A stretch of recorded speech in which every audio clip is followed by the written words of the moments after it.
Welcome back to Playing to Win. Today's guest is a leading psychologist, speaker, breathwork facilitator, and best-selling author of High Functioning Anxiety.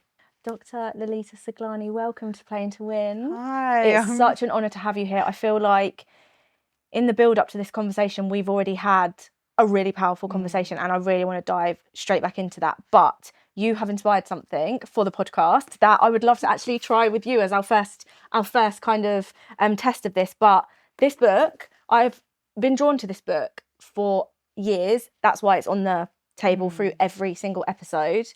Would you like to flick through, land on a page, and tell me what comes through for you? Okay, right, let's go. Oh, I can't wait for you to meet and fall in love with the person that the world has kept you from becoming. And look at that image. Oh my God. That is really deep, isn't it? How do you feel? When you think of it, I can't wait for you to meet and fall in love with the person that the world has kept you from becoming. It's not about other people, is it? It's about yourself. And it's how do you feel just being your authentic, your genuine self that sometimes we're shamed away from. We're told we can't be, don't be too loud, don't be too much, don't take up space, don't do this. So that's very deep. Even that, don't be afraid by questioning everything you can. Only become a more refined version of you, of your already incredible self. We're told as kids, stop questioning, stop asking questions, stop being the wild child. I was the wild child. Yes. I was like, I want to understand things. Yes. And I was always told, like, you're too much because you'll keep asking questions. So I shut that down. It was actually, no, this is telling me, embrace it. Yes, I love that so much. I love that so much. Thank you for inspiring that. No, thank you. That in us, because I feel like this is going to be a new podcast ritual, and it's come from you. So thank you so much for showing up with that energy today. I'm No very problem. happy to have you here. So something you did just touch on was about our childhoods, and I feel like it always feels like a very cliche thing that society always says, oh, stop living in the past. Oh, of course it's childhood trauma, you know, especially now collectively there feels like there's a shift in consciousness. Where does childhood trauma, if it even is trauma, if we want to use that label, how does that play into how we then show up as we are right now? I think it's really important that we go back and we understand the blueprint of how we have developed the self that we are in the world, how we see others, and how we see like the world views as well. So if we understand, like as a child, we have understood that maybe people are going to hurt us because maybe we grew up with that. So we learn that people are going to hurt us. I have to become independent. I have to learn to look after myself because other people won't be there to provide for my needs. If, for example, you grow up in a environment where you are nurtured and you are cared for, you may not have experienced pain in the way that other people may have experienced pain. So this all will shift the way that our brain then develops in the world. Now, as you're moving forward and you're relating to different people, everyone comes from a different experience. But this is the thing, a lot of people don't realize that. And when they're talking to people, they assume people come from the same experience. So I'm talking to you and I might say something like, yeah, it's really hot outside, but I'm not directly saying I'm thirsty, I need some water. I'm now assuming you're going to realize and pick up. And then when you don't ask me, do you want some water? I'm left thinking, you don't really care about me. Like, you haven't even asked me this. But I haven't even expressed to you my needs. But where does that come from? So when we go back and we dive deeper, and this is what I love about therapy, it's going back and understanding. It's not blaming our parents. It's not blaming our childhood, but it's understanding, where did I learn that my needs weren't important? Where did I learn that I wasn't good enough? Where did I learn that I have to always put everyone else first and become this people pleaser, the perfectionist, the empath, like this high functioning individual? All of that comes from a deeper sense of self, which forms in our earlier years. So interesting, isn't it? And I think that when that label, and I've even used it myself and just called it in the moment of childhood trauma. Yeah. I feel like by using labels like that, we maybe then people who maybe haven't been through things that are stereotypically traumatic then feel like their experience is invalidated or less significant. So therefore they don't have an excuse for the way that they show up in life. But for you, how does the label childhood trauma feel? I think it's really interesting because a lot of people that come in that are high functioning individuals, they will dismiss the fact that they've been through any childhood trauma because they see it, they compare in their head, but I haven't been through that. I haven't been through that. So there must be something wrong with me. So they then develop this ability to be very high functioning, to be the perfectionist, to be the one who's over responsible, to one that's always showing up, always meeting these deadlines. No one really knows what's going on. But that's because the conflict within themselves is that they don't feel like they're worthy. They don't feel like they're good enough. They don't want to be found out. So they ignore this part, hide this part away, keep showing up as high functioning. But in that process, they lose themselves. They feel like they're disconnected, they're lonely, because people don't identify with all of them because they're not in touch with all of them. But when I start working with them, they're like, yeah, but my childhood was fine. Everything was brilliant. And I'm like, okay, we're not going back. We're not blaming parents. We're understanding like what's gone on. And they're like, actually, yeah, my parents were very busy, or emotionally, I was neglected because my parents may not have understood or were able to regulate their own emotions. I became the one who was high functioning. So then they start to make sense of it. But I think it's like when they first sort of look at it, they'll be like, well, there's no trauma that's happened in my life. I had a really good upbringing. My parents provided for everything. I had a good education. But we also need to look at trauma isn't always physical. It's also the emotional abuse that we can go through. It can show up in so many different ways for different people. It's like, for example, if you've been in a car accident and there's like 5 people in this car, each individual in that car will experience that trauma of the car accident in a very different way. So one person might decide that I could never sit in a car again. Someone else might be like, nope, I'm going back in that car. I'm going to get behind the wheel again and I'm going to start driving. So we have to also understand each and every one of us have lived life, but we've experienced it in a different way. But it's how do we downplay it? And if we are downplaying it, what is that about? Because even behind that, there's something that's going on where what else are we downplaying in life? What else are we not addressing and looking at in life? And this is where I really find therapy is so powerful.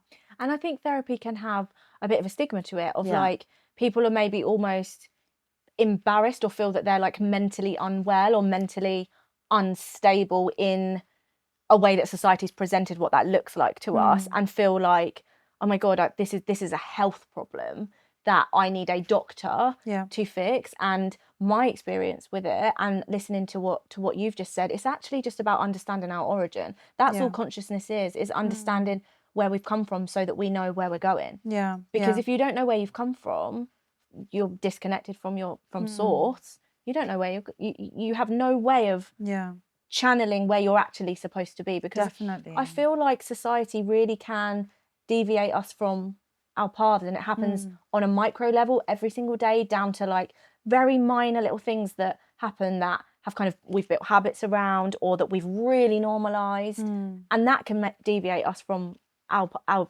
path and our truth. But also on a macro level as well. And from my experience, all therapy is just looking at the patterns and trying to figure out where's something misaligned, where do we need to shift back. And I think everyone should have a therapist. I honestly think it's the most... I think it's trying to find the right therapist, because there's so many different types of therapy that you can have. Read my mind. That was literally what I was about to say. There's like CBT, there's EMDR, there's like there's inner child, there's like a breath work. There's everyone's just like, I don't know where to go, and I feel like it's where you're guided to and what you're where you want. Like some people come into therapy and they don't want to go deeper. They just want coping strategies of, if they have OCD, if they're presenting with like anything that like anxiety, they just want coping strategies. But for me, it's like, I want to get to the root of what's going on. So some therapists may not work in that way, but for me, it's important we go back, understand the roots. Like if we visualize it like a tree, if we're just looking at the leaves and we're looking at like the tree itself and we're like, there's no fruits on this tree, what's going on? And we just keep working on the outside, we actually need to go deeper, because maybe the tree isn't being given the right nutrients, and actually it's showing up with the things that it's not meant to show up with, because it's not being nurtured in the right way. So when you talk about people, like, even there's so many people living life, but are they living life with what they truly desire, what they feel like is their purpose? And even that word purpose, I feel, can have such a big stress attached to it, because people are driven to be like, I need to find this purpose. But I feel from my own experiences and from the experiences I've worked with clients, is your experiences and your early childhood experiences, they give you what you're looking for in your purpose, but you have to get to a place to unlock it and to reach that threshold, which is, what am I doing in my life? Like, and why am I in this job? And what am I doing? And often people, they come, they're stressed, they're burnt out, they're exhausted, they feel frustrated, they feel resentful. And they're like, what is going on in my life? Why am I like this? And it's like, this is where all the unraveling starts. And it's like, this is where you start becoming, using your previous experiences to get to a space where it's like, what is it that you want to live life for? And how does that look? And it's beautiful. Yeah, I completely agree. And having gone through my own journey with kind of self-discovery and figuring out why I was put on this planet, why my soul was incarnated in this form, in this lifetime, what is it for? And I think as soon as I put the blinkers on to the external noise, it became so clear to me. It like dropped in with such clarity that it was completely undeniable, and it just clicked. Yeah. And I think using my experience, and I'm sure there are so many people listening to this who are in the same situation of coming from a corporate job and in the 9 to 5 hamster wheel, you become, my experience, I became so disconnected from hearing my own voice, because I was constantly being told, this is your routine, this is how you make money, this is how you find security. And actually doing this work has shown me that it's completely different to what I've spent the majority of my life believing was right. And I think that does start from childhood. And when we trace it back, mine absolutely comes from being academic and things like that, and being pulled into structure. And it's only now being able to look back to be like, I needed to experience X, Y, and Z to get here. And now my purpose has never been clearer. And I think that is the beauty, like you said, of therapy. Definitely. And like, even when you're saying, my brain is like buzzing with so many different things. So when you say that, there's this we call it like the good girl syndrome, and I've shared it a couple of times on social media, and everyone, all the messages and all the comments, it breaks my heart at how many women are or have developed these rules of how they feel they need to be in the world. So I can't be too much, I can't take up space, I can't like show up and cause or rock the boat, I can't cause a scene, I can't do any of these things. I need to be a good girl. So to be a good girl means follow the rules. What are the rules? The rules means that we then live externally. We're looking for validation from others. We start becoming very sensitive to others. So that might mean that we end up being the perfectionist, the empath, the sensitive individual, the caretaker, the one who's always there for everyone else. And then we forget that we don't allow people to be there for us, and where we don't know how to be there for us. So when like I was reading these comments, and even just through the work that I do, people often say like, I don't know how to be myself. I don't know how to sit in the language or my intuition, because I've never felt that before. I don't know who I am away from being the good girl and being the caretaker for everyone else. And it's like this opens up a completely different chapter. And it's so powerful, because people will say, I don't want to be that version anymore. But it's like, but we had to be that version to appreciate the version that we're stepping into. And it's not like hating or feeling frustrated with that version. We're thanking that version, because she's done what she has done to get us to where we are. But the wisdom and the appreciation that comes in this next stage is just so powerful, because we understand, we get it, and we have some beautiful skills there that we can take with us and integrate into the next chapter. Completely like agree. You're like speaking to my soul right now. It's so true. And I think something that we've spoken about kind of before this is that women's intuition, that divine feminine, that so many women are so disconnected from, because it's been pushed into the shadows. It's been kind of branded as too emotional, too this, too that, too much, exactly like you just said. Actually, that is intuition, and that is that is consciousness at the highest level, because source is feminine energy, because it's the source of all creation. And when I think you can tap into that and kind of so powerful, pull it out, you start to realize the world literally is bendable. And people talk about this a lot in like manifestation spaces. And I think when you bring that into psychology at a more kind of from an academic theoretical standpoint, it makes so much sense. It makes so much sense, because you realize that you can literally change the course of events that are going to happen to you, because you're already at that higher level of consciousness that you can see it at a more zoomed out perspective. You've kind of like come out a little bit, instead of being so in the perfectionism, in the caretaking. And actually that's just the highest level of consciousness disguised in a patriarchal world. That's kind of my take on it. But when you talk about high functioning anxiety, how did you reach that term for the book? How did you land there? What was it about that you were like, this is what it is and I'm going to name it, and this is what I'm naming? Yeah. It was a process. Like when I think back to like naming the book, it's been a so I'm currently writing my second book, and even that, the title of that has been such a big process. But for high functioning anxiety, I was like, all of these things that we present with, it's a bit like the swan analogy, where on top we see the swan and it's sort of like gliding through life, and it looks like it's got it all together. It looks like it's calm, collected, but underneath it's sort of like flapping away, and underneath it's the catastrophizing, the overthinking. And clients that I was working with, and even just experiences I've been through, I'm like, so many of us have this, but there's nothing that sort of like labels or gives people a way of relating to what might be going on.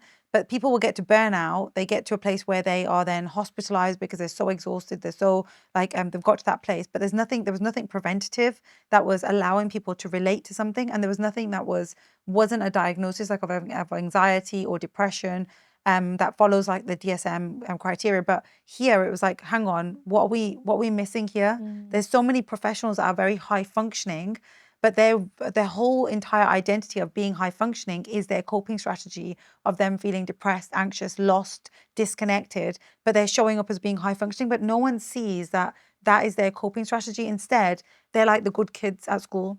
They're following all the rules. They're doing well in their exams. We don't need to see what's going on beyond that. But there's so many individuals that you see that they're masking, and they've become very, very good at masking. But behind that, there's so much more going on. So for me, I was like, it needs to be high functioning anxiety. For some reason, the clients that I had and the things that I've been through, everything just kept aligning to this. And I was like, this is what it needs to be. Yeah, no. So you were really called to that terminology for that reason. And I think what you've done is, because as soon as I saw the title, I got it straight, it hit me straight away, but I'd never heard that term before. Yeah. And I think there's so much power in naming it, in naming the feeling, because when we do, we release it. Yeah, definitely. And instead, otherwise, like you said, it sits underneath the surface of like, well, I think I'm doing pretty all right because the world is telling me that, wow, I'm achieving so much and I've got everything I could ever wish for. But actually, is it everything that I've wished for? And just being able to... Is it really making you happy? Like, is it really bringing you happiness, or are they just distractions in the world that we're living in that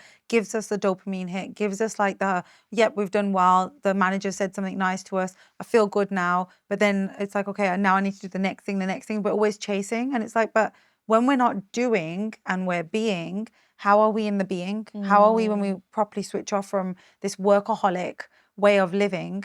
And we step out of that and we step into being, how do we feel? Do we feel like we can switch off? Do we feel like we can sit with ourselves? Do we know who we are away from like the work and the identity that we've created with this workaholism?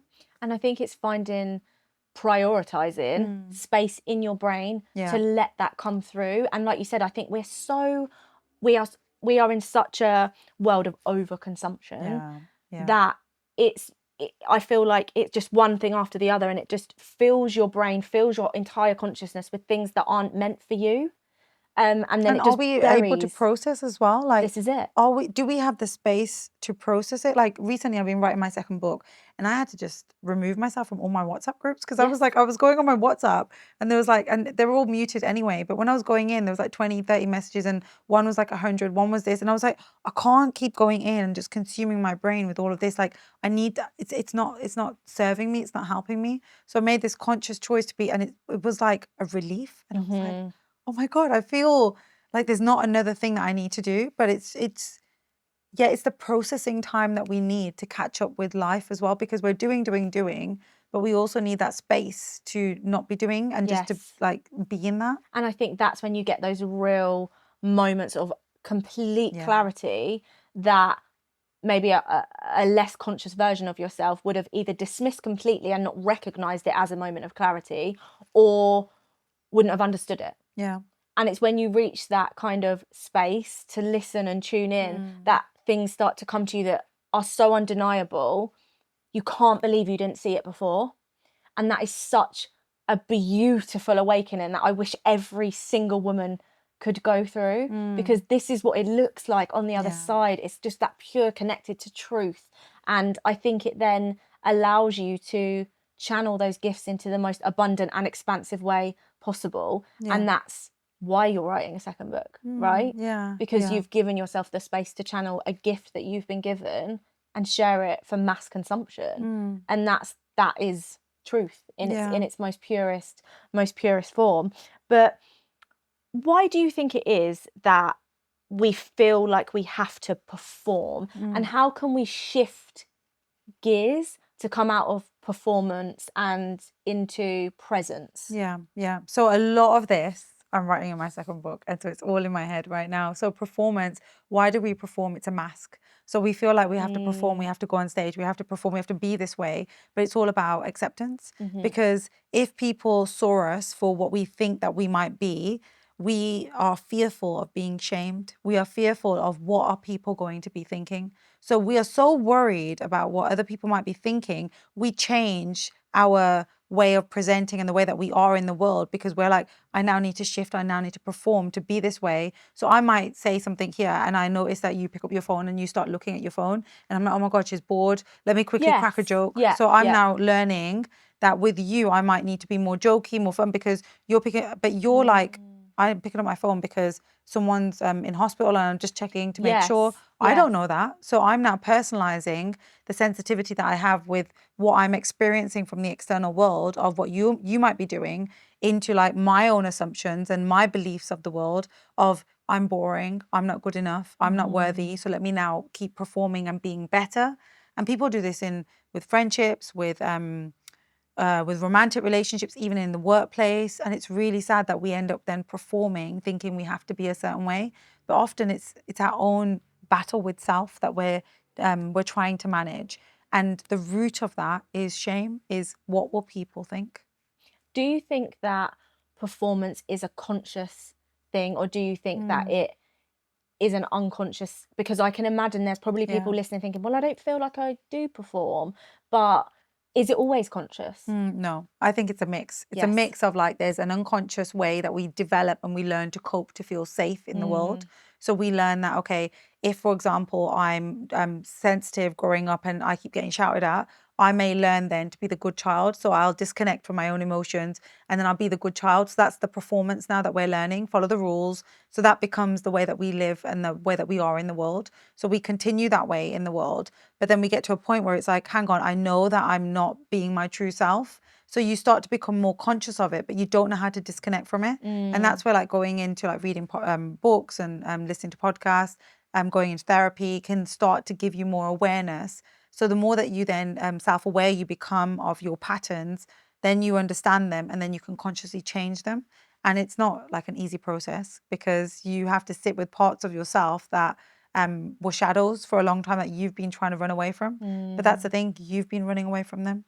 And that's because you've perhaps not known how to nurture them until you get to a point where it's like, I can't keep moving this way. I can't keep performing this way. I'm exhausted. I'm lonely. I'm disconnected. I'm burnt out. I'm tired.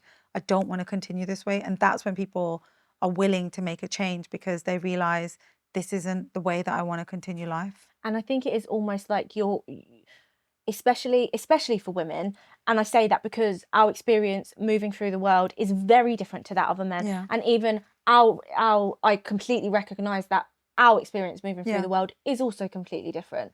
And I feel like especially women, especially minorities, whether that's LGBTQ, whether that's ethnic minorities, women, oppressed communities, really feel like they need a permission slip to step into that, to step into their power. They're kind of waiting for someone to say, it's okay, you can do this. And when someone doesn't, it just gets deeper and deeper, buried underneath our subconscious. What part of you do you think you're still waiting for permission? Oh, so through this book, I feel like I've been this like suppressed lion, and I feel like I found my roar. And I feel like there's this voice within me that has come out that I didn't even know existed, but it's this expansion of myself. And it's been such a powerful journey. And I remember my therapist, she said something and it's just stayed with me. And she's like, you need to put your big girl pants on. And I was like, because we're always waiting. We're waiting for that permission slip. We're waiting for someone else to tell us it's okay. We're waiting for someone to come and protect us, or we're waiting for someone to come and rescue us because that's what we're taught. And when, like, if you look at Disney, if you look at, there's princesses and they're always looking for that, like, subconsciously, we're always being given these messages that that's the way life's going to be. Like, someone is going to come and rescue, someone's going to come and fix. But actually, it's never about that. It's about how do you show up for yourself, but we're not taught to show up for ourselves. So for me, it's like, I found this raw, and I think a lot of people are a little bit like, who the hell is Lalita? Because I love that I'll just say though. things and do things where I'm like, I'm just owning my truth and holding the mirror up, and just, I'm not afraid anymore. I'm not afraid to use that. And it's like, I've had this raw in me for such a long time, and it's ready to be released. That is so I'm so happy for you. Thank you. I am so happy for you. Do you feel like that's maybe an identity shedding or an identity shifting that you're maybe going through right now? I think it's both. I think I'm shedding a version of me that was very fearful and very afraid to speak my truth, to speak my mind, to say things, because I didn't want to rock the boat. I didn't want to disrupt, upset people. But I think now where I'm sort of like heading into, I'm getting into, is I have this power of self-trust. So no matter what happens, if someone else feels dysregulated from what I've said, I can hold that space, I can manage that space, and I trust myself that I can do that.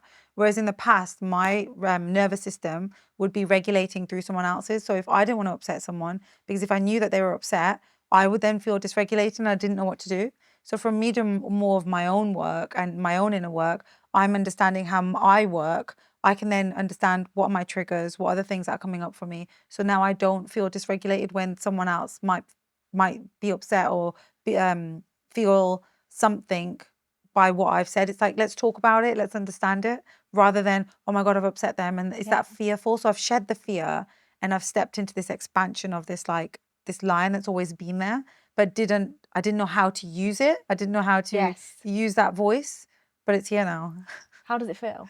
Oh, it's beautiful. I feel this expansion. I just feel like things are just expanding around me. Like, even my aura, I just feel like there's something that's just, there's this expansion that's happening, and it just feels beautiful, because again, frequency attracts frequency. Yep. So you know that when you're in a space and you feel this energy from within you, that's what the energy is, and that starts to come from around you. But then you shed also people around you as well. So I remember it's so interesting, like my undergrad that I did, and the research that I've always been interested in and something that I did on my doctorate was around how our interpersonal relationships change as we develop in self-awareness and we go to therapy. So everyone did, there was loads of research about how romantic relationships change when we go into therapy, but there's nothing about interpersonal.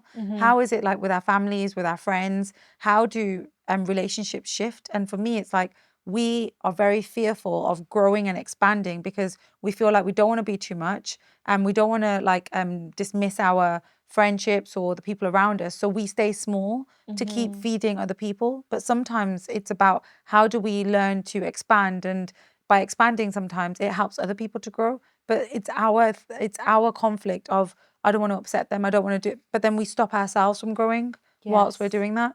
So true. Powerful. And I can really resonate with that, but from a slightly different lens, in the sense of female friendships are something that I've never found to be not necessarily easy, but deep. They have always been quite surface level for me. And I really am starting to now feel, and it feels really uncomfortable to even say this, especially in this format, but we're going with it.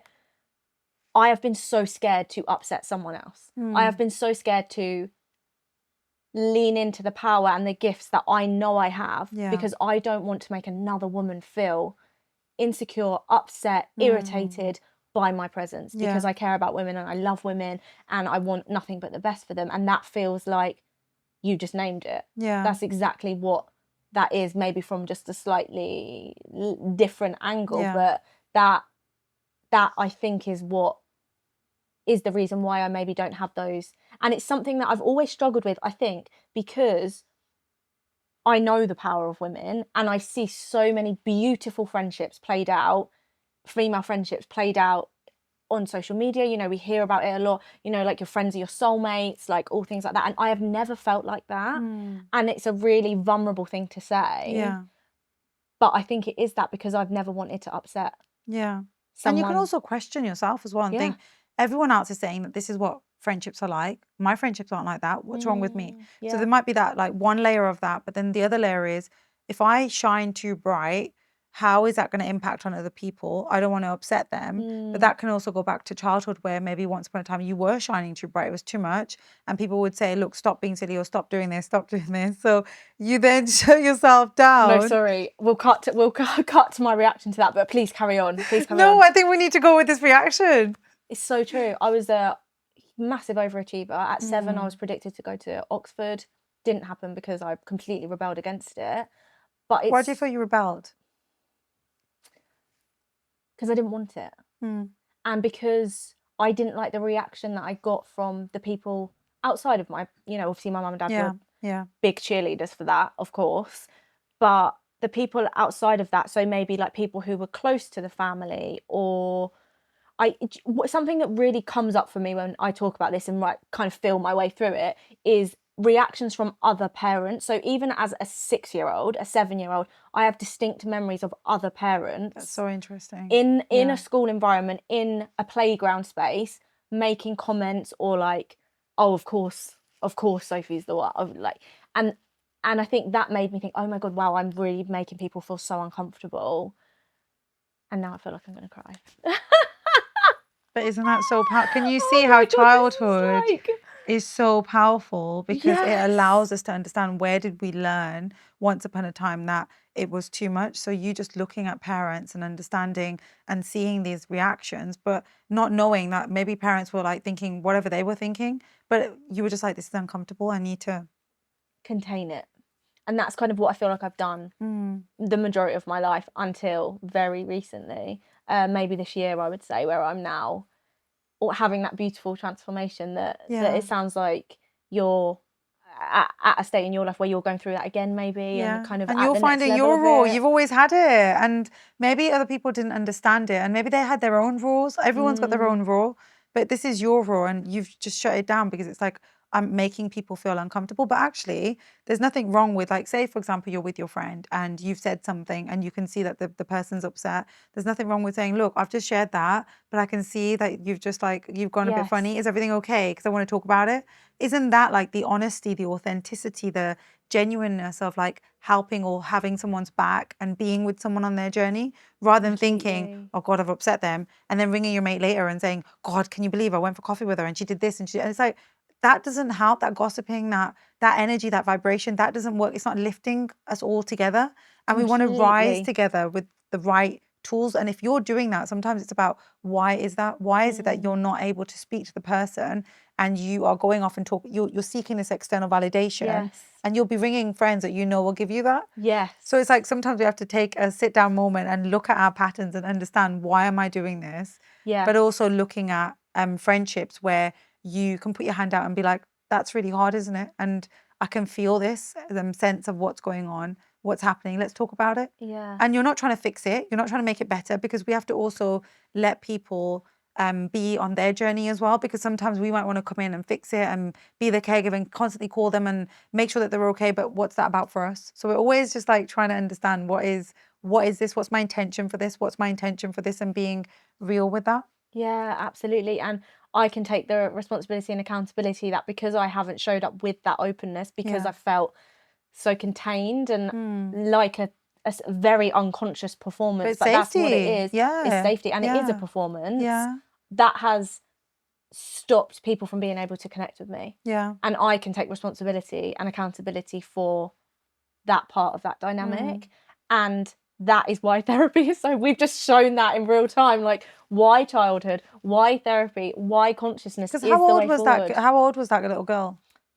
6 or 7. Yeah, so that's your inner child. So you've like suppressed her away and said you're too much. So it's not about other people not being able to connect with her. You haven't connected with her because you felt that she was too much. So you've shut her away, and you've learned the performer version of you has shown up. And she's there like, hello, I'm still here. But that's the gift. That's a sensitive being within you. So when the performer works with the inner child and your adult self, and you're all aligned together and you're all working together, you show up like a powerhouse because you've got the sensitivity, you've got the performer who's able to be there when you need to be there and you need the masking to come out, and you've got the adult self, but you're aware of all versions of you.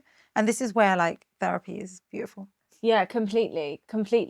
It's just so interesting, isn't it, that gift of, maybe it looks like academic intelligence, maybe it looked like imagination, maybe it looked, all of those are signs of our gift. Yeah. And I think, we've had this conversation previously, but children who have these big imaginations and who have these, and children who are branded as lying or like saying things that, and this has recently kind of come up for me in consciousness through my own daughter and my relationship with her, and really wanting to show up in the best way I can for her, is when children have these big imaginations and they say things, is it a case of actually they're just seeing and feeling something that you are not seeing and feeling, and because you don't understand it, it's then branded as a lie? Yeah.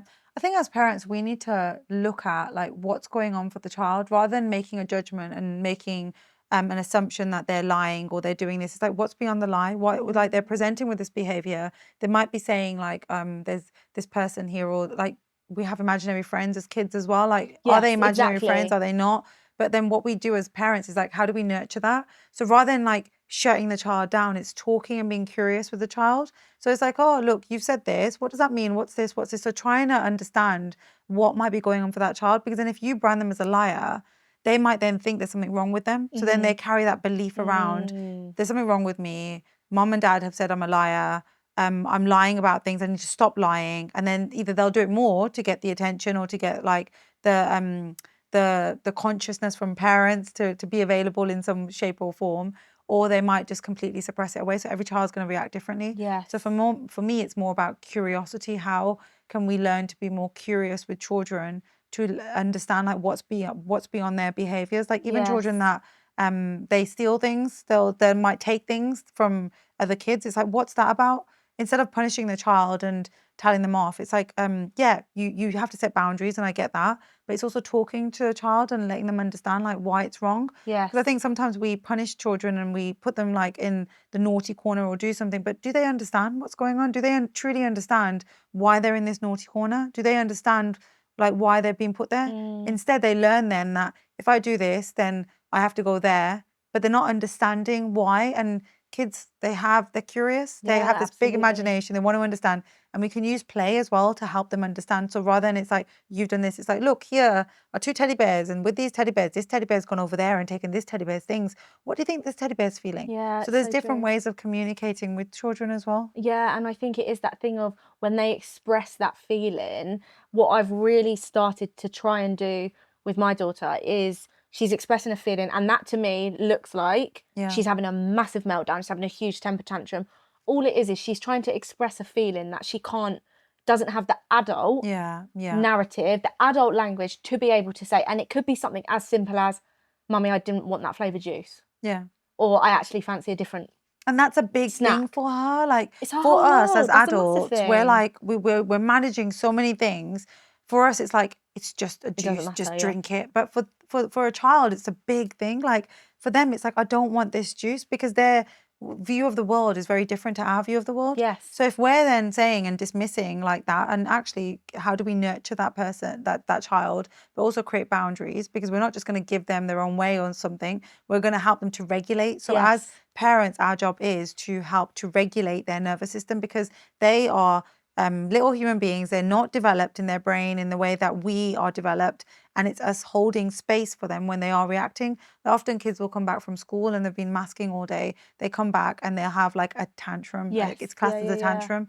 Is it? Or is it that they're finally in a safe space and they feel like they can finally just remove the mask and be themselves, and all day they've been holding this mask, and they can just let free. So what can we then do? What strategies are there in place that we can give this child then to help them when they do come home?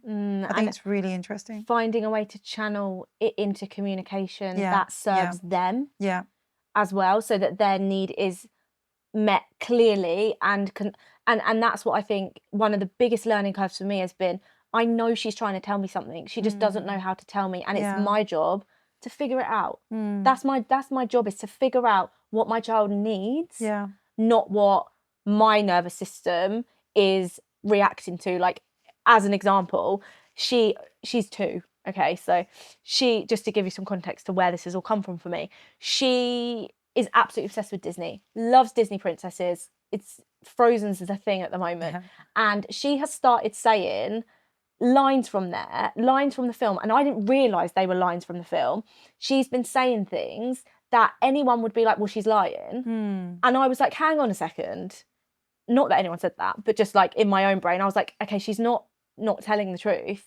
She's seen something and she's just Yeah. repeated it. Yeah. So it's actually, that's a really amazing opportunity for me to show up as a really good parent and be like, oh, okay, yeah, so this is why she's saying it in the film, and Yeah. this is why she's using that language, and like giving her the context to be able to understand it, because some of the things that she picks up from film she'll say and I think, oh my god, if someone else heard that in a different context, like, and it is just being able to meet them where they are, Yeah. and kind of show them, as opposed to That's really beautiful. shutting it down. Yeah. Even the word, you use the word channeling. I think that's a beautiful word to use. But also it's that you regulating your own emotions as well. Because like as parents, you can feel like, I'm embarrassed, like, oh my God, don't say that in public. Do not mention that. And that's our own stuff. And it's like, Yes. but they're being kids. They've picked up something and they're very good at picking things up. Like they'll just notice things. And you're like, I was whispering that to someone. How did they pick that up? But they're very, very They're intelligent. so intuitive. They are so intuitive. And I think that as well, in this same conversation, when as parents we think we're here to teach our children, I think our children are here to teach us as well. Yeah. And I Yeah. learn that through her intuition. She will say things to me, and obviously now I'm really channeling into my own gifts. She will say something that is a undeniable synchronicity for something that will either later happen to me or has already happened to me, and she's picked up on it intuitively through my energy, not through my words or my actions. And I think our children are brought to show us something that we don't already know. Isn't that interesting? Because that's like very much conscious parenting, where you're being very conscious over what's going on for your child, what's going on for you. But I think through previous generations, we are the cycle breakers here. Completely. We're the cycle breakers where we're showing up differently as parents, because previously parents were very much in survival mode, very much like, okay, we need to send our kids to school, we need to make them do really well. We didn't get any of this. We need to give them this. And they felt they were giving us the best version of what they didn't get. But the thing is, it's like we're now in a space where we're like, it's not like what I didn't get. It's not like, okay, I didn't get this, so I'm going to give my child this. It's about, let me understand what my child actually needs, rather than trying to put and project my own things that I didn't get from my childhood onto my child. Yeah. So there's something around real conscious parenting that I think that we're really in an era of right now, which is really, again, beautiful, because we're seeing kids for what they need and what they are, rather than enforcing and trying to project things onto them that isn't allowing them to be who they are. Completely. And I think when I think about my own childhood, in the sense of that resonates so clearly, and whereas before I definitely went through a phase of blaming, whereas now it's empathy, because I've reached that point of, I can see you clearly now for what you were doing with the hand that you had been dealt, and the lack of support from a society that supported consciousness. And I think that boomer generation, they were real victims of that. They were raised in a very unconscious way that then made them really kind of feel this void of friction. I feel like the boomers had a lot of friction, because they were starting to have this level of consciousness, but were so conditioned by stability, structure. They've just come out, especially in the UK, they've just, post World War kind of thing. And I can see that now for what it is, as you guys were just doing the very best you could. And I think when you, again, meet that person where they were or where they are, you can show them, this is what I found. So let's build on that lineage. Let's build on that, and let's break that cycle and create a new one that's more positive, not just for me and my legacy, but the ancestral one that's behind me. And that's something that I think has brought a lot of peace to me in my own relationships and like childhood. But what was childhood like for you? It's really interesting, because when you're talking about ancestral, I was just thinking, like, there was a part, or I really do feel strongly that once upon a time there was a part of our ancestors who were very intuitive. Yes. And very like, there were healers, there were like the witches of the world. They were very much there, but something happened where that then stopped presenting itself. Fear came out. We then lived in fear and we lived in shame, and we felt like we had to be a certain way. So we're now breaking free and coming out on the other side and being like these healers, these individuals who are really connected now with ourselves. And that allows us to show up differently. But we're also teaching our parents, just like our kids are teaching us. We're now teaching our parents and showing our parents a different way of life. And being very conscious and having the ability to be conscious, you present with love. Like, you're not presenting with anger, frustration. You go through all of that. Don't get me wrong. You go through anger, you go through resentment, you go through all the stages of grief, bargaining, acceptance. You're trying to make sense of, why did I go through all of this? And I think it's so important to process that. Yeah. Because then it becomes stuck and suppressed, and it's going to show up stronger, more mutated, more vicious in another part of our lives. Yeah. But when you talk about your ancestral kind of lineage and your childhood, you obviously have a very vibrant culture behind you. And I think that particularly Western civilization has really tried to shut down a lot of the kind of Eastern philosophies and intuition. But have you kind of had those experiences with that intuition, with ancestors, with your kind of I feel like growing culture? up, so my dad was born in India and then he came here. My mum was born here. So I'm second gen. But being here and having like the wisdom of my grandparents, my dad, like from the things that they've grown up with, has been really inspiring and empowering. And I think growing up, I didn't realize. It's only as I've grown older, I realized, like, I've studied yoga, I've gone into breath work, and I'm like, these are all really interesting things that I've been guided into and I've presented. But if I think back to like things that my grandparents would ask us to do if we're not feeling well, and you're just like, oh my goodness, they had so much wisdom that we've locked away or we've disconnected from because we've lost that. They've come here, we've moved into like the UK, but then they've needed to fit in. But yes, they still carry through some of these traditions, and you just think there's so much wisdom in all of these traditions. It's like simple things like what you're drinking, what you're eating, the spices you put in your food, knowing what to give your body as well. Like if you are, I remember like when I would have like period pains, my grandma would always make me this tea, and in the tea she'd put all these different things, and then I'd learn that, and I'm like, this is what I need that tea. So you'd learn just different things, but she would just do it because that's what she was learned. She didn't go to school, she didn't have that education. She was just taught that intuition of what's needed when someone's feeling a certain way, rather than going to school and being like, right, okay, if someone's got a bellyache, you just give paracetamol, you just give this. It's like there's so much more beyond that. And it's so interesting that you just put period pains up, because I think that especially in the women's health space, that is something that academia has gone, here's the contraceptive pill for any women's health issue that you can't figure out. So instead of understanding it intuitively about what is actually going on inside, we're going to paper over it with suppression, because that's all the contraceptive pill does. It suppresses your natural hormonal cycle. And it's so interesting that when we think about period pains or cramps, and even right up until pregnancy and childbirth, how these really natural remedies that actually tune in intuitively to the woman when she needs it the most are so much more powerful than a contraceptive pill. And we think about it, we go to the doctors, we already put them on a pedestal, and we will say, so like when clients come in, we always go through like their diet, like hydration, things like that. And part of it is like just checking to see like what medication, things that they might be on. And often people will go to the doctors and give them so much power because they know best. They're the doctor. They're the ones that have been educated. They're the ones that have got the title. They're the ones that are going to tell me what I need to do. So without even thinking, we blindly take medication because we've been told to. So we're following the rules of what we've been conditioned to do.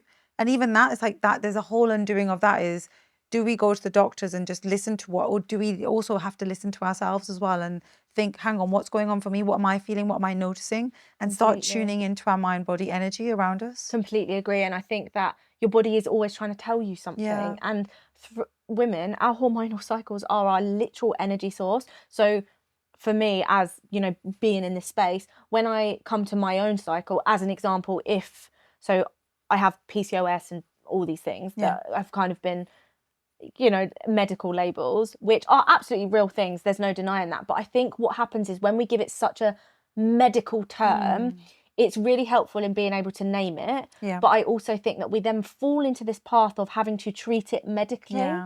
When, as an example, I know, okay, if I'm dysregulated in myself, so is my cycle. And actually, my PCOS isn't consistently bad. It's only bad sometimes. But because I've matched a certain amount of tick boxes that fit the diagnosis, that's what I've been given. But I also know that if I am, as an example, 25 days late for my period, which is very common for people who have PCOS, that is just something that my body is not ready to release yet. And it's figuring out, right, where is that block? What's going on here?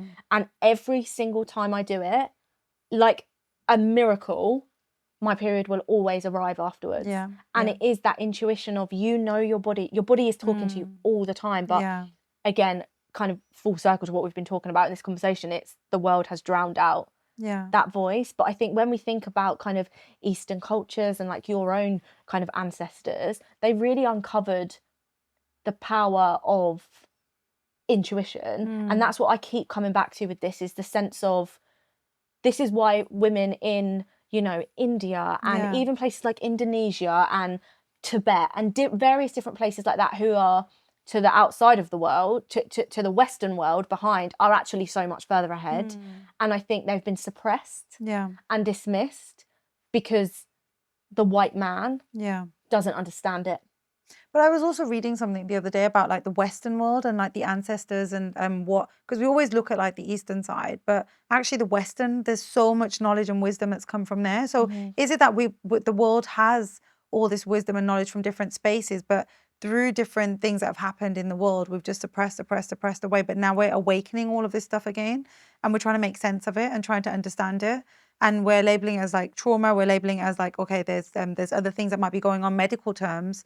But I think even just through the medical terms, that's not your identity. It's like even high functioning anxiety, you don't then carry around, I am high functioning anxiety, because that becomes part of your identity. You want to relate to it, understand it. It gives you an awareness of like, I get it now. This gives me a relatability of like what might be going on for me. But then I have the power now to tune in and understand like, what can I do for myself, rather than thinking, oh, this is what I've been labeled as, this means that I'm never going to get better. It's like, but can you not get better? Or is it that do we need to do other things? Because again, the body's always talking. The body will carry traumas, carry memories, and sometimes we have to release and we have to do things to help ourselves, rather than just assuming that, yep, this is what the doctors told me, I can't do anything, that's the way my life's going to be now. Yeah, I think it's so interesting. And back to your point around Western heritage, I completely agree. And what I think's happened is, I think this is my theory, this is what's, you know, coming through to me, is that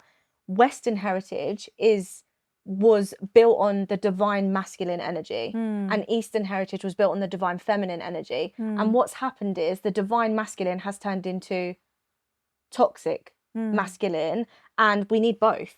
We need the structure and the support and the strength of the divine masculine, but we also need the flow and the freedom and the vision of the divine feminine. And I think what's happened is, through culture, through history, we've created sides. And the problem with sides is that means wars. And when you look at how the West deal with problems, it is violence, it is a war, because that is how they have been taught over time, gentle conditioning over hundreds and hundreds and hundreds of years, that this is how we solve our problems. And the divine feminine is suppressed. And I think what we're now starting to see is more consciousness over here that's going, actually, we need to be looking over in this direction, because we know that when we can come together, we've done it. We've figured it out. Isn't there something really beautiful in what you're saying, which is a mirror of the masculine and feminine as well in like everyday life? Because I feel like there's so many women that are very like hyper independent, very like high functioning, very like all of these different things, and they're taking on this male or this masculine energy, but we need both of the energies. Completely. So I think it's the yin and the yang, it's the light and the dark. We need to have both sides. So I think that there's something really powerful in what you've just said, is how does that mirror in the world that we're living in, like day to day, and the energies that we carry. And yes, we can be masculine, we can also be feminine. We need both energies in life. And it's not just saying you need a partner to bring that in. It's within ourselves as well. We can have both energies that that work in different ways for us. Exactly. And I think a really good example of how the toxic masculinity suppresses the divine feminine is woo-woo. Yeah, yeah. Is women's intuition is so branded as, what's another term for woo-woo? Like, not... Airy-fairy. Yes, exactly. Like, in the clouds. It's yes, like, it has no validity to it. Yeah. So we can suppress it because we don't understand it. So therefore we can put it in a box of like, this isn't real. This is just crazy women talking. And it's not just women who feel this, but feminine energy especially. And I think that's a really good example. But actually, so many men, and this is where masculine energy is different to men, have that softness. Yeah. And they have that openness to it. But then they've got this toxic masculinity cage around them that they can't break through to allow the softness. Yeah. And I think when we look at what divine masculine looks like, it is that softness and that strength. The softness to be able to be strong. I would say that's like the emotional alpha. So you're like, it's the alpha side that like the strength, the power that you have there, but you also have the emotional side where you have the emotional sense of like regulation and you're able to understand things. But men are often also taught that to be emotional, you're weak. Yes. If you're weak, people aren't going to accept you. So what men do is they suppress it. So why is it that the highest rate right now of suicide is men? Like, why? Is it because there's something that they're suppressing away, that they don't feel connected with themselves, they don't understand, and they don't know another way out? Because to talk about their emotions is a weakness. To go and seek support is a weakness. So they don't really understand. So we also need to understand, like, how as a society are we showing, or we're constantly saying that it's a weakness to show emotion for men, and for women to be this alpha, to be high achieving, it's again, that's a weakness because you're this leader, or you're this powerful person, and that's seen as like it's a negative trait to have.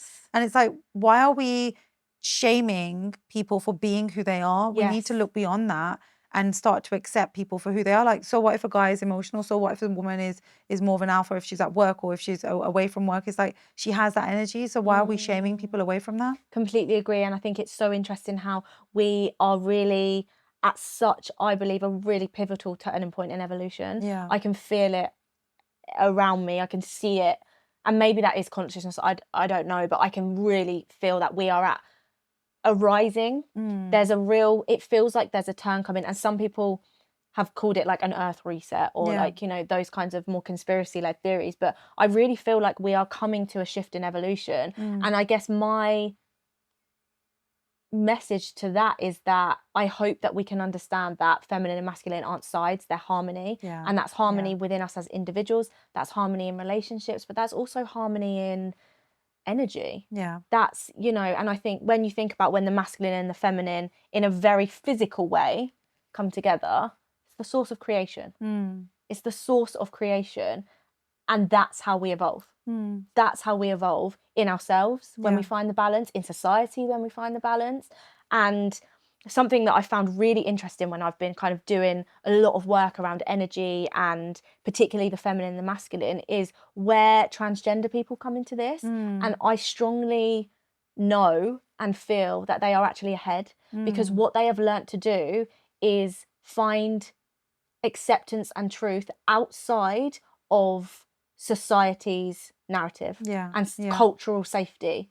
And I think that not just transgender people, but anyone who is strong enough in their truth is ahead, because they found safety outside of society. And also like really intuitively understanding themselves and stepping out of what society expects or shows and is telling you. It's like, this is what feels right for me, and having the courage and the power to step forward and to follow their truth. It's just, again, it's ahead. Yeah, completely. And I think there's so much we can learn from minority groups in every sense of the word. And I know women aren't a minority, but I feel like there's so much we can all learn from each other if we're just willing to sit down and listen. Definitely. And that's how we unify humanity and hopefully make the world a bit of a nicer place. And it's like there's enough space. There's enough space for us all to grow and to be who we are. Like, we shouldn't be competing or to try and like fight over this is my space, or this is this, or this. It's like, no, we don't need that. Like, there's enough space for all of us just to be. Completely. And something that links back to something that you mentioned earlier around female friendships and, you know, picking up the phone and gossiping. There's a huge issue in the female community about how we treat each other. Yeah. And I think that is holding us back of stepping into that power and those gifts that our ancestors were so undeniably aware of. Yeah.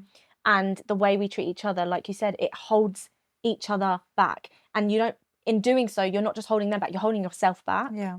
And I think we've just been so trained to like compete for scraps Mm. and go at each other instead of actually looking in, because we don't have that self-trust. Yeah. We don't have that self-trust to be like, hang on a second, what am I feeling in this moment? And maybe if I just release that truth and name it, that other person is going to have a sense of relief, or Yeah. they're going to mirror it back, Mm. and we're going to have a much more stronger But that all comes relationship from from it. consciousness and self-awareness. Yes.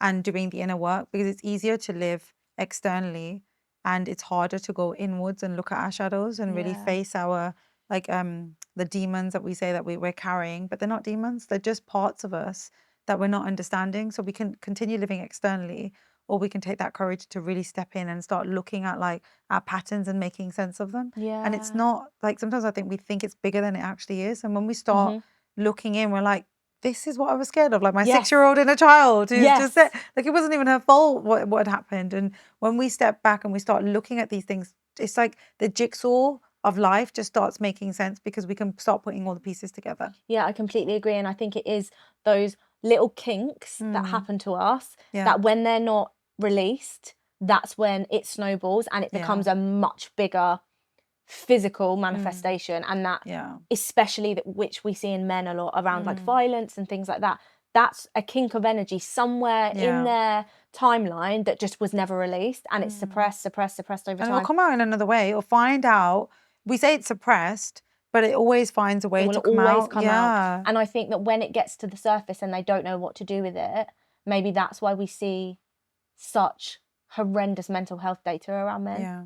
And that's really, really sad. But you've actually created like a 5-step method, haven't you, to help people kind of untangle these patterns and try and really discover them. Can you talk us through that a little bit? It's exactly how I have said about self-awareness, gaining self-awareness. So for me, the book, I broke it down into 2 parts. The first part is all about unlearning. The second part is all about learning. So we're learning how to be again. We're learning how to become. We're learning how to be. So like the 5 steps go through. First of all, it's about starting to just face your shadows, starting to like just understand, like, when I'm with certain people, why do I feel a certain way? What's going on for me? Rather than thinking, oh, that person's really horrible. It's like, oh, is that person horrible? Or is it that they bring something up for me? So do I feel stressed? Do I feel anxious? Why do I feel that? So we're going a little bit deeper. So the first step is all about like just starting to become more like aware of like these triggers. Then we move into like, well, why? What's the why behind that? Where do I understand, or how is it that I didn't realize that these things, there's another meaning underneath that. So if someone over there makes me feel horrible, what's that about? What's really going on there for me? This is where we go back towards that inner child and start making sense of, well, where does this come from? Then it's about like gaining the self-connection. So the self-connection is going back to all the different versions of us where we've suppressed away, we've ignored, we've not sort of understood, and we're just connecting back to these versions because we're carrying all parts of us forward to become more intentional. And then for me, it's like one of my favorite chapters is chapter 5, which is step 5, about self-trust. It's about how do we then learn to really go inwards to go outwards. So we're living inwards rather than outwards inwards. So we're learning to trust ourselves no matter what situation we're in, no matter what happens, no matter who we might upset. How do we then learn to be okay with that? And that's all about learning more about our nervous system, learning more about how we present, what triggers, where they come from. So we have to go through them 3 stages, which is self-awareness, then understanding, and then conscious change of how do I want to change this? And this doesn't mean that we get rid of anxiety, we get rid of shame, we get rid of guilt. It's learning to regulate it and manage it through life, because there's healthy ways it can show up. But what can happen is it becomes unhealthy. But the more we then start to become aware of it, we want these emotions as well. We don't want to just get rid of them, because people will come into therapy and be like, I just want to get rid of my anxiety. I'm like, but we don't want to get rid of it. So I don't know if you watch Inside Out 2, where they have anxiety. Perfect example of how we can combine and integrate anxiety in our life in a way where we understand it rather than it being the enemy, the evil part of us. It's like, it's not evil. We just need to make sense of it and listen to it. Absolutely. And what are some examples that you see in your work around ways that this can show up in a really healthy way and ways that this then shows up in a really unhealthy way, so anyone can listening can kind of take a look at this and name it for themselves, because I think it will give them a lot of peace. No, definitely. So say, for example, if you're at work and you are always a yes person, and then you're trying to set boundaries now, and then your manager's like, oh, can you get this done? Or can you stay late and do this? But all the other employees are going, and you feel bad now to say, I have to go because you've got plans in the evening. So you might really struggle with saying no, so you carry on doing it. Now that can be really unhealthy, because you're then still continuing this pattern of behavior that's isn't fair. Like everyone else isn't doing it, but you've become this identity in the workplace where you're just that go-to person that's always a yes person, and everyone's got used to that. So again, you're now then late for your event for the evening. Everyone's like annoyed with you at the event because you're late, and then that then brings up, and that can be really uncomfortable for you. So that can be really unhealthy. When we think of a healthy way guilt can show up or shame can show up is, say, for example, you've said something to someone and you've upset them, and you can clearly, you said something in an abrupt way. That shame that can come up there can be healthy because it gives you feedback into, actually, that wasn't very kind of me to do that. So you're taking accountability, you're understanding what I just did there. I realize what I do. I'm going to take that feedback on board. And next time I'm going to show up differently because that wasn't okay how or what I did. And I'm understanding as well, maybe I'm tired or this, but let me apologize to this person, and then I'm going to continue. So there can be healthy and unhealthy ways of doing it. And do you think that in order for us to have those realizations, it does start with consciousness? It's about taking a pause in the moment when you feel something in your body. You don't think, you feel something, whether that's anger, whether that's anxiety, whether that's uncomfortability, and going, hang on a second, what's coming up for me here? Yeah. Because something that I've really noticed in doing this work is when I feel something that's discomfort, it tends to lead me to opportunity. And that's something that if somebody, not even explicit, not even kind of in an explicit direct way, someone's presence or the way that they show up will make me feel slightly uncomfortable. Yeah. Every single time I've lent into that has led to an amazing opportunity, not just to connect with that person, but I believe they have a message for me. They have something to teach me. Yeah. And I think a lot of us have been taught that when that discomfort comes up, exactly like you said, oh, that discomfort means that I'm not, that's signaling me away from it. And I think there will be absolute moments in life where you have that discomfort and your body will be screaming, you're not safe, let's remove or let's redirect. But it's having the knowing and the consciousness to go, actually, this isn't uncomfortable in an ominous way. This is uncomfortable in an intriguing way. Yeah. And being able to tell the difference between the two. And completely agree. What kind of like practical ways can people really tune into that consciousness? I would say just start understanding your triggers. Like every day you're navigating life, you might go into a coffee shop and then you've ordered a coffee and someone's given you the wrong coffee and you've now annoyed with them, but then you don't want to go back and talk to them about like what's happened because you feel like you're going to upset them, but then now you feel resentful and then you left the coffee shop and you're like, they're giving me the wrong coffee. Why are people like this? But it's like, hang on 1 minute. What stops you from having all that conversation? So you're carrying this annoyance around with you. They don't know any different. You haven't spoken to them about like what's going on, and maybe they've miscommunicated and you could help them just as much as helping yourself. And it takes me back to, or what sort of come up in my mind is this thing on social media right now is like toxic people. If someone's like this, they're toxic. Red flag. Yeah, yes. and I'm like, but we're not communicating. Like if someone hasn't messaged you back, instantly it's like they're toxic. And it's like, but hang on, have we asked them what's going on? Hey, I haven't heard from you. And I get it. There gets a point where someone can become that's someone who's not good for you. But I think we're also losing a lot of our connections around us because we're seeing things and we're just quickly judging them as they're toxic, but we're not looking at our own self.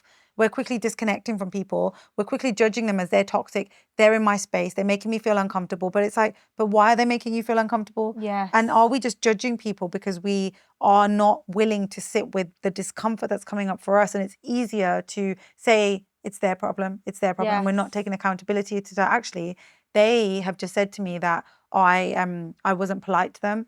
And that's made me now judge them and say they're toxic.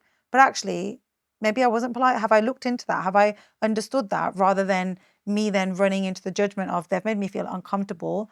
And from what I'm seeing online and what my algorithm is telling me, when someone makes you feel uncomfortable, that means they're toxic. Yes. So I now need to remove them and cut them out of my life, and I need to do all of these things. But it's like, but don't we also need to talk through things like that as well? And I get it, not everyone's going to have the ability to do that, but you can still understand like who is by just putting your hand out and trying. And I think it's a conscious choice as to whether we choose to understand that person or not in the moment. Yeah. And it's just so interesting, isn't it, that sort of similar to what I just said in the sense of when people have made me feel that discomfort, what I've now recognised it as, they've got a part of me that I won't let out. And when I see them, that part of me is going, I recognise that because that's me. And letting that come out has led to beautiful connections in my life. But people are just mirrors to our inner world. Completely. Like I am here now and everyone around me right now are mirrors to me. So you might say something and it's just a mirror towards something that's going on for me. So you might say something and it's made me feel uncomfortable, but it's like, but it's not you. You're not the problem. The problem is there's something you've said that's triggered something within me for me to unpick and understand, like, what was that about? What's going on there? To then give me insight. So instead of going out in the world and blaming people, and I get there's some people that will constantly be in your space who aren't good people to be in your space. And yes, it might be more of them, but we also need to take the first stage, which is let me take accountability and understand what's going on here for me. And I think that discomfort that, you know, these really powerful questions and these really powerful angles that we have in conversations like this are designed to help you get to the release that you need, or the awareness that you need, or the consciousness that you need.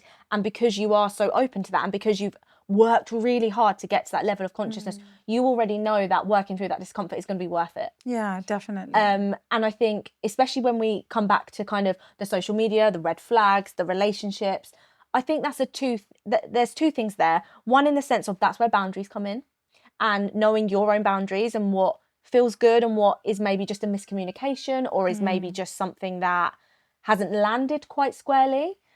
And so that's kind of one part of it. And then I think the other part of it is that how damaging it is when we do just jump to conclusions without all the data and cut people off. Yeah, just like we're so quick to just cut people off and we've made that decision not based from a place of intuition and having really strong, healthy boundaries, but from a place of panic. And it's kind of, I said this to you before, but it's kind of landing cleaner for me now, in the sense of that is self-harm, in the sense of you are drinking poison to protect performative peace. Intuition is peace, whereas that narrative of red flag, red flag, if you feel intuitively that person is not for you, great. You part harmoniously and you do it in a clean way where you feel good about that experience of, I learned so much from that. Now I've got some more data to work with that's going to lead me in a better direction, a healthier direction, more aligned place for me. But when we don't do that, it is a form of hurting ourselves. Yeah. And also like hurting, like we feel that someone might come into a space, they have done something to us. We have now felt hurt. We felt fear.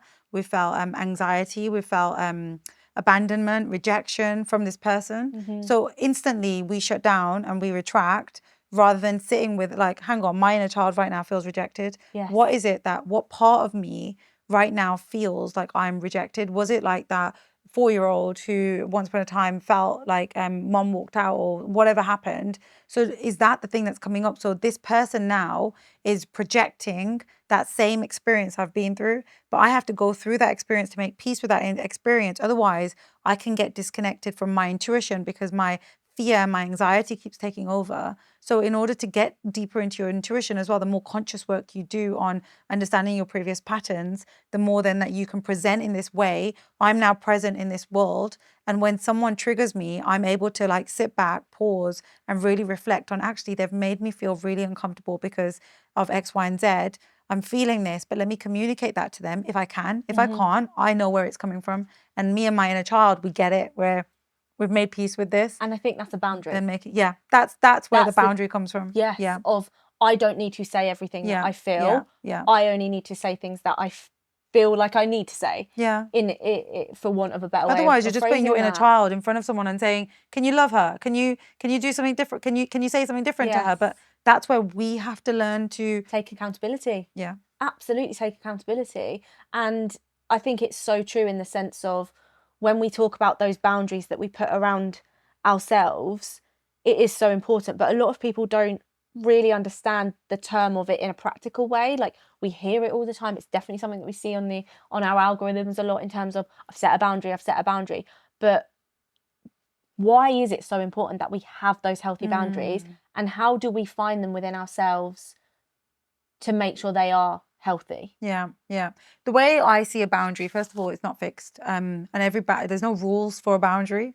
But the way that I see it is like there's a gate around you, and you get to choose what gates you want to lock and what gates you want to keep open for certain people. And that will just keep changing the more interactions you're having with different people, and the more that you're growing and the more that you're developing. But the reason why you've got these gates around you is to protect you. But not only to protect you, it's also to protect other people as well, and to protect your inner child and things that you've been through. So this is the boundaries there to protect yourself, to make sure that, am I safe in this? What's really going on here? And do I want people in my space in this? Like, do I want people to come in and trespass and be in my space? And if I don't, I need to put like a gate there so they understand where my boundary is. Because again, if we're not communicating and telling people, and it's not physically telling, sometimes it could just be that someone keeps calling us and we're not answering the phone, but we might just text them and say, look, I've seen your missed calls. I'm a little bit busy at the minute, but I'll return your call. So that's like now you've put a gate up. But if you, every time they call, you keep answering, there's no gate there. So this person on the other side thinks, oh, every time I come and knock on the door, you open it, and I don't even need to knock anymore. I can just come straight in. And you're like, why are they just coming in my house and sitting on my sofa, making themselves like comfortable? And then you're feeling resentment, but they don't know because you haven't told them where like the boundary is. And that's like a sense where we're not communicating. Say, for example, if there is a space where we are communicating and people keep trying to trespass and come through, then we need to strengthen our boundaries. So it's each interaction that we have, and every individual, the boundary will be different. I think that's so interesting, and it's really resonating with me because slight sidestep, but I'm currently watching Paul Bronson's new show. I think it's called Cheat, Yeah. or something like that. And I've watched a couple of episodes so far, and he really talks to a lot of the women about this, more so than the men, because it's obviously a show about a cheating ex and a partner and seeing if they can reconcile.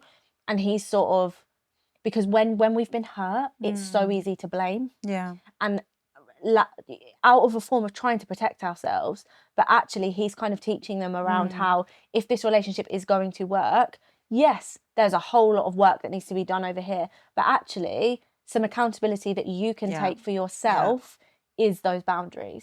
Because what that person has learned is they can do anything they want to you and you will never leave, therefore they will do it. And where's the respect there? There's no respect. Yeah. So what is it that people learn from your boundaries as well? So if people keep knocking on the door and you keep opening the door, people will learn, oh, I can treat this person however I want, and this person's always going to be there. Like it's just they've learned that about you. So whatever you learn to tolerate, but where have you learned that from? So that goes deeper in your inner child work, because where did you learn to tolerate however people treat you, whatever crumbs you get, you will accept, and that's okay. So we also have to go back in ourselves and again take that accountability, because somewhere we have learned something and we have to unlearn that. Yeah, absolutely. Absolutely. What does high functioning anxiety look like to someone who's maybe listening thinking, oh, I can resonate with what you guys are saying, but how do I know if I have that? Are there kind of like day-to-day signs of where you really notice that in the work that you do, and through maybe like practical actions that happen in our daily life? So again, I'll use like the swan analogy. So people will see you as being very high functioning, very like this high achiever, someone who's got it all together, is very social, someone who is all put together as well. But on the other side, actually you're catastrophizing a lot, you're overthinking. So it could be a little thing where, for example, say if I've got a party that I need to go to and I'm like, oh, but if I get there late, what's this person going to say? And I've already thought of like 20 different scenarios of all these what ifs. What if this, what if this, what if this, what if this? And just in case. So I'm always thinking all of these different things because I'm trying to stay safe. But no one sees that. Everyone's like, oh, you came to the party, you look lovely. No one knows that you tried on 20 outfits, you've done this, you've done this, you've done this behind the scenes. So no one sees behind the scenes stuff. So it might also be that like someone's asked you to do a project at work, you're doing the project, but then at home you're trying to cook, you're trying to do all these other things, trying to look after the kids, trying to make sure everything's all okay. But then you show up at this event, you're all put together and people are like, oh wow, you always like show up. But no one knows that like this morning you've had to do like drop one of your children off somewhere else because they've been really sick and really poorly. And then you had to call the nursery and you had to call the bank on the way to work, all these different things. So you're like, you've got all these different tunnels that are open, but no one sees that. They just see that like, wow, like you're so lucky. You've got everything like completely. And I think put that's together. what creates these really unrealistic expectations, Yeah. especially for women, because this shows up a lot in our community of she's superwoman, she's got the kids, she's got a high flying job, she's got the perfect house, she's got the perfect partner. And there's and I think it's out of fear that we don't lift the lid and say, actually, do you know what? My kids were sick on me earlier. I've been and it is that because it's shame as well. Like it's shameful to show that you're weak or that you haven't got it together. But also our identity becomes this high achiever. So we don't know now because everyone sees us as being this high achiever. It's like, if I stop being this, will I still get the same validation? Will people still see me? Will I still get the same dopamine hits because I'm doing all these good things? Where's my worth? So and where's my identity behind this high achiever? So the whole entire life has become this high achieving way of working. But again, this authenticity of like, this did happen to me. Like this morning, this did happen. There's shame about like showing up as these things did happen. Like if I don't know, you're walking to work and you trip up, that happens to me quite often. And that's okay, like share it. Why is it that we have to shame it and quickly hide it away? It's like, it's learning to be authentic in who we are and being okay with that. Completely. It's like we've kind of prioritized performing over honesty. Yeah. And when we do that, we disconnect from truth and what truth actually is for us and what that actually looks like. And that, again, is such a damaging thing that probably, I imagine, plays into high functioning anxiety and just strengthens that kind of corrupted loop. Yeah. In a sense. And like the impact of high functioning anxiety is that you're not showing up in your authentic self. You don't get to access your spiritual gifts. You don't get to really show up in that confidence. It's all masking. You don't get to trust your own intuition. You're not connecting into that. So you're so disconnected. You're burnt out because you're holding or managing all these different plates. You're feeling stressed. You're feeling anxious. You're feeling lonely. And all of these things have a physical impact then on the body. There was a study that was done around loneliness and how loneliness is like having 15 cigarettes in a day. Like that's the impact, the physical impact that loneliness can have on us. Now imagine that.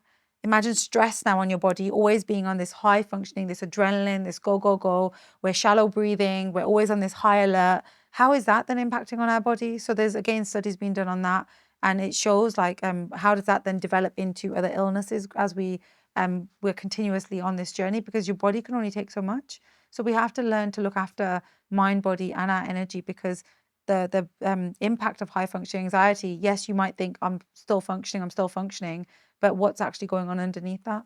Yeah, absolutely. And having that awareness for that. Yeah. But what do you do in your life on a day-to-day basis? Do you have any rituals that like keep you in that space of awareness or keep you really attuned to that higher level of consciousness? I feel yoga and breath work, like them two things, because it's just stopping and coming into your body and feeling into your breath, but also like as you're breathing, you're just like really connected inwards. And it just allows me to disconnect from everything else around me. And like otherwise you get distracted with so many things. And it's like, how do I bring myself back? But the presence of yoga, but also the breath work with that has just been life-changing for me.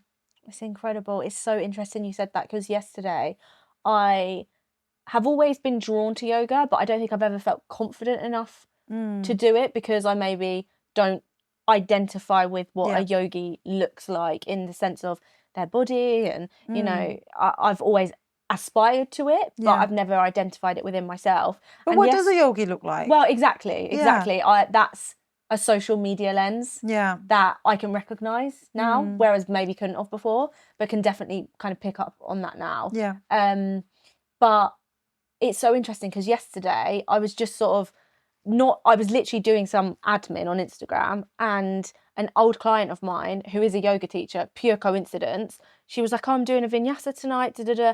There was something in me that was like, you're going to that. Yeah. And I was like, but there was no doubt.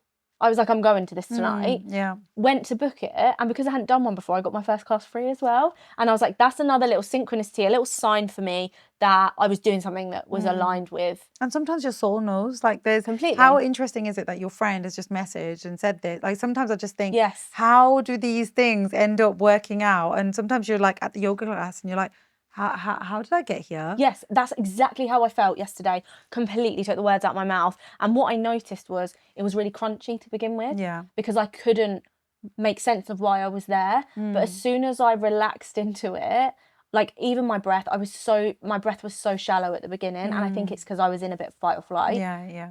By the end, and for someone who does a lot of breath work, I was like, I can't recognize this shallow breath as me not having enough energy, as an example. I recognized it as fear. Yeah. And not in an overt way, but just I'm outside my comfort zone. Yeah. And within kind of maybe half an hour of the class, my breath was so deep. Yeah. And so it kind of overflowing that I was like, wow, I was meant to come here tonight to release something.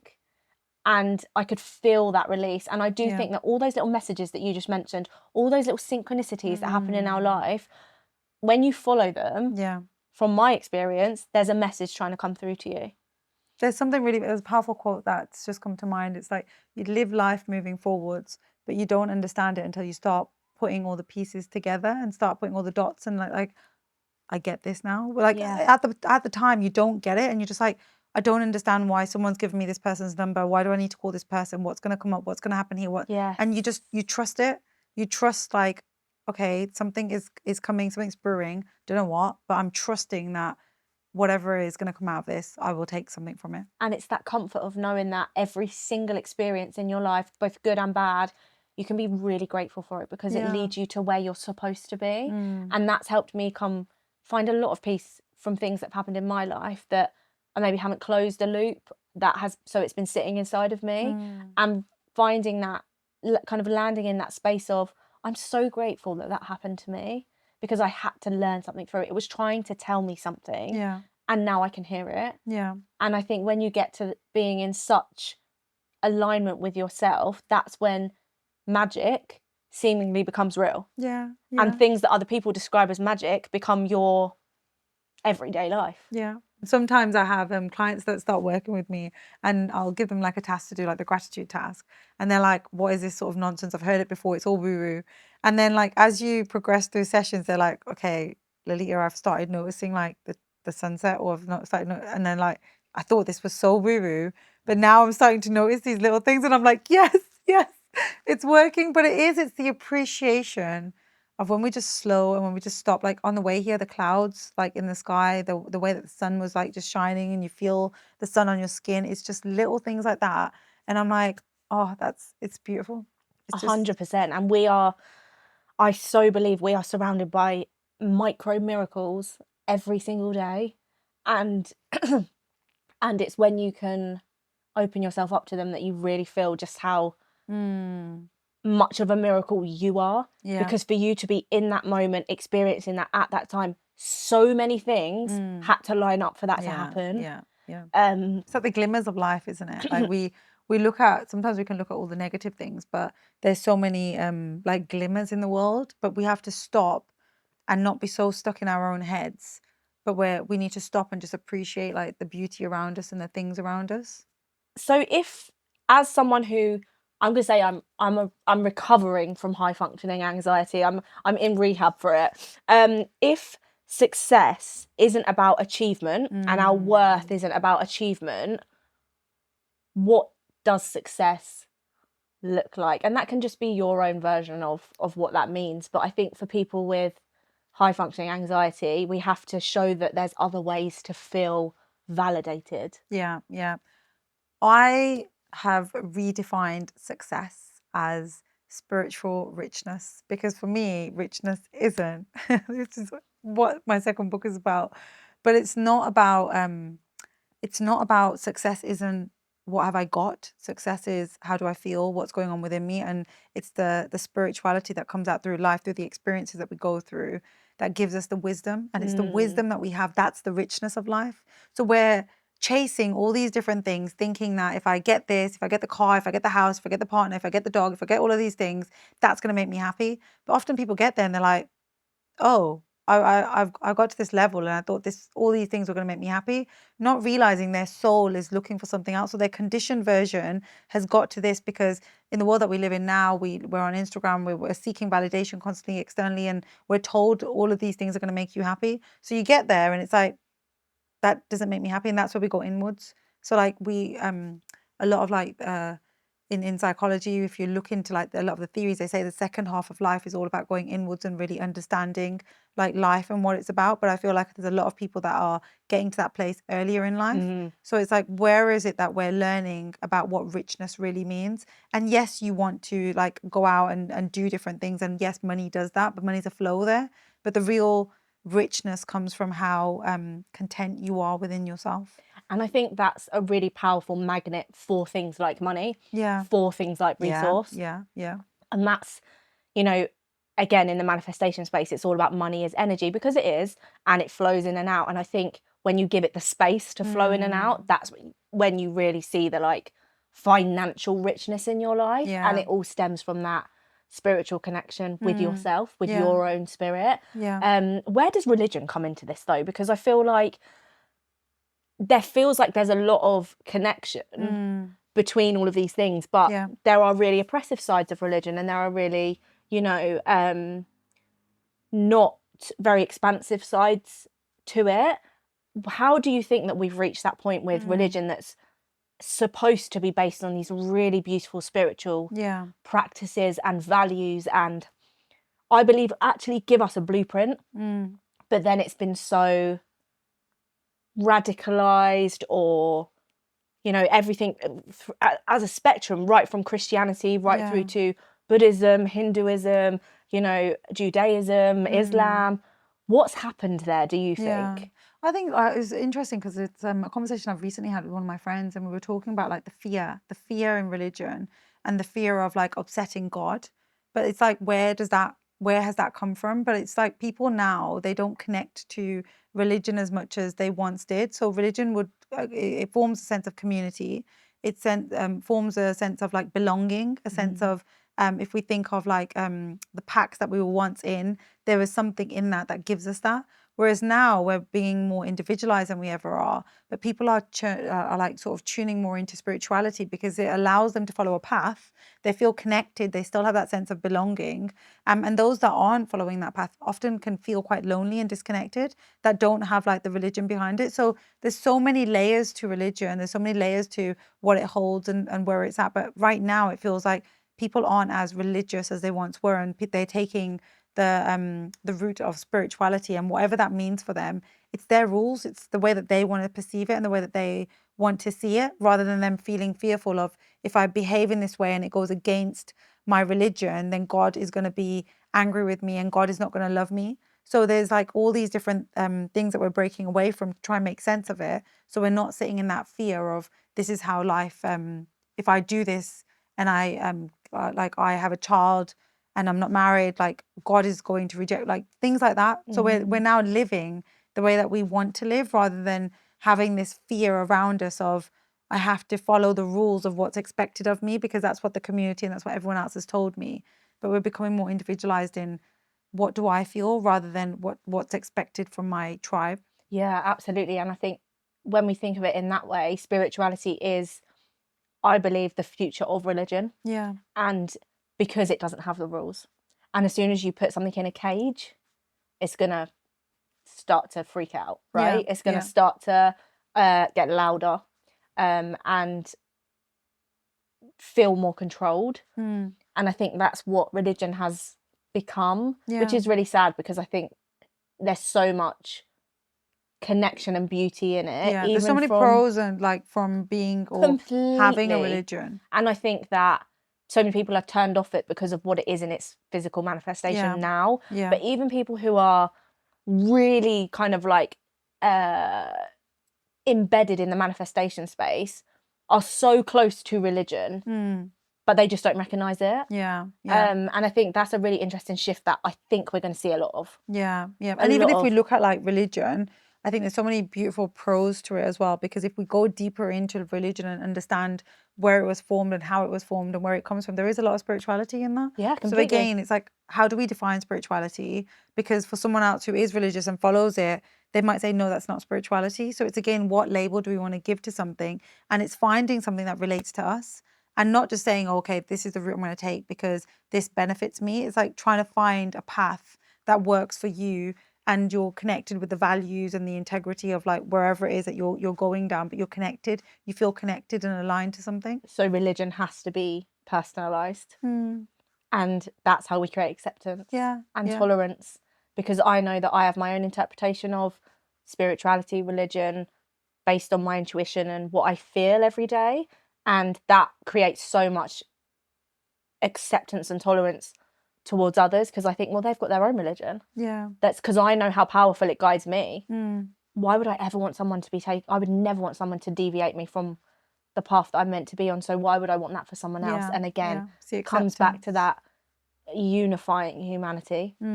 And they feel like really big things that separate us, but are actually there to bring us closer together. Yeah. And if we look at like, even in therapy, we're taught, like Rogers, he talks about like the 6 conditions of like when you're working with someone. So when we're not to be judgmental towards others, we're meant to be accepting, we have like this like just compassion with other people, the empathy with others. So it's like, can't we take those values and apply them to how we treat other people in everyday life, rather than judging people and saying that they're this or they're this? It's like we accept that this is where they're at, rather than trying to force someone to take your identity or see your path.